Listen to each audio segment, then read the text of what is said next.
அப்படின்னா அந்த கணவனோடு தான் சண்டை போடுறாங்க.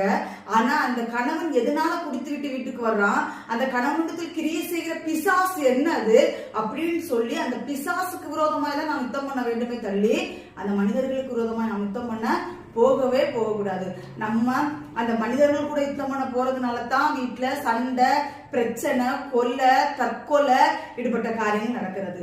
நீங்கள் இதை டெஸ்ட் பண்ணி பாருங்களேன். ஒரு மனிதன் உங்களுடைய கணவன் வீட்டிலே குடித்து கொண்டு வருகிறான் என்றால் நீங்கள் முழங்கால் நின்று பிசாசோடு யுத்தம் பண்ணுங்கள்.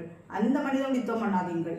பண்ணாம நீங்க பிசாசோடு அவங்க அறை வீட்டுக்குள்ளாக முழங்கால் படியிட்டு பிசாசுக்கு எதிராக நீங்கள் யுத்தம் பண்ணும் பொழுது இங்க இந்த மனிதன் என்ன செய்வான் அப்படின்னா திருந்துவான். அவனுக்குள் இருக்கிற பிசாசு வெளியேறி போவான், அவன் மனம் மாறுவான் என்று தான் கர்த்தர் சொல்லுகிறார் இந்த நாட்கள்ல.